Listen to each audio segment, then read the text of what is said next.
से पहले जैसा कि एक सनातनी परंपरा रही है, उस परंपरा के परिपालन के लिए इस धाम में भगवान चंद्रमौली नागेश्वर रूप में विराजमान है। तो पहले मैं ये चाहता हूँ उपस्थित जन समूह से कि भगवान भोलेनाथ के नाम पर उनको अभिवादन करने के लिए जयकारा लगाएं। जय भोलेनाथ की।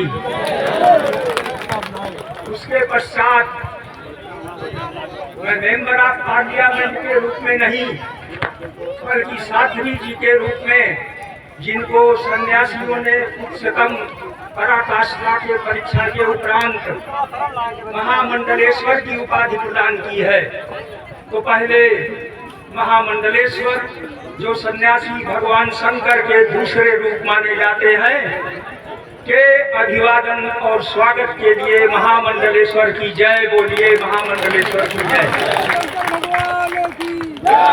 और उसी श्रृंखला में यहाँ पर स्वामी जी विराजमान है।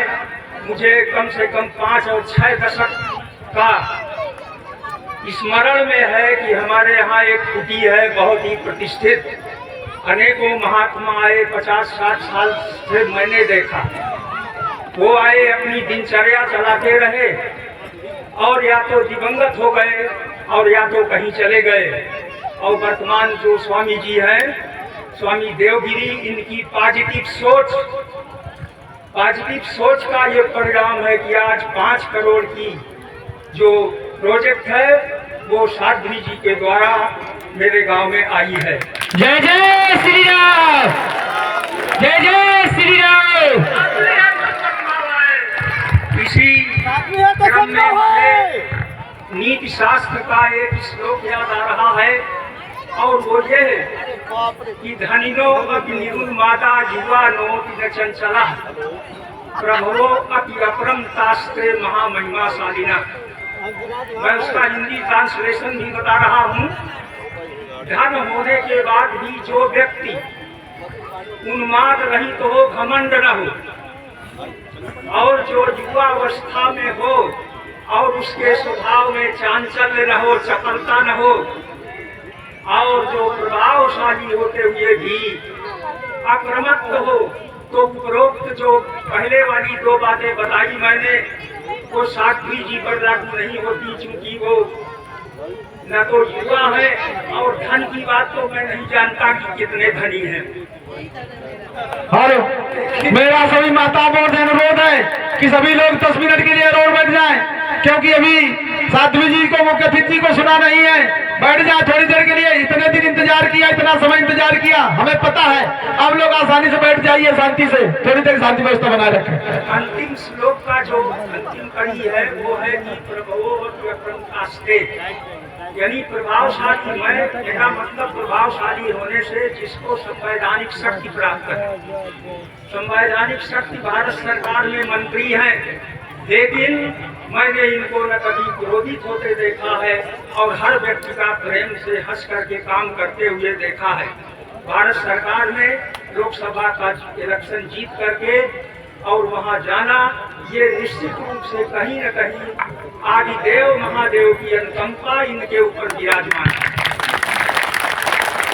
तो मैं ये बताना चाहता था उसी कड़ी के माध्यम से कि सरकार का दायित्व है, कोई भी सरकार आती है उसका दायित्व है कि वो जनता के लिए रोटी, कपड़ा और मकान का समुचित प्रबंध करे।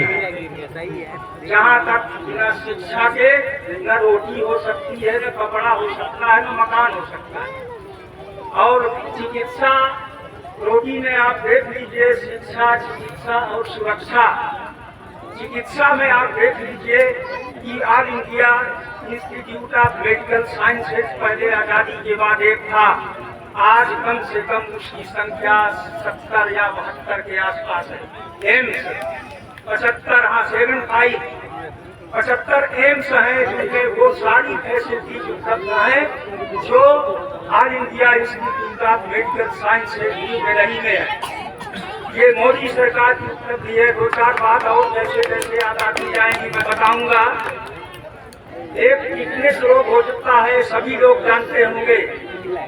मैं यहाँ पर परिवारवादी सरकार जो केंद्र में लगभग 50 वर्षों तक सत्ता में रही, फिटनेस का टीका देश में 1924 में इंट्रोड्यूस किया गया और वह फिटनेस का टीका भारत में 1978 में आया।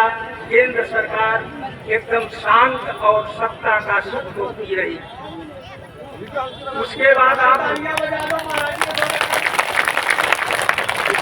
दूसरी कड़ी में थोड़ा सा से अनुरोध है, मैं दो चार बातें बताऊंगा। अगर जल्दी हो तो ना बताऊं, घटना करें।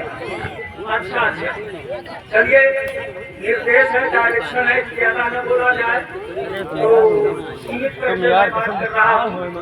जैसे इंसेफ्लाइटिस का टीका था जो जापान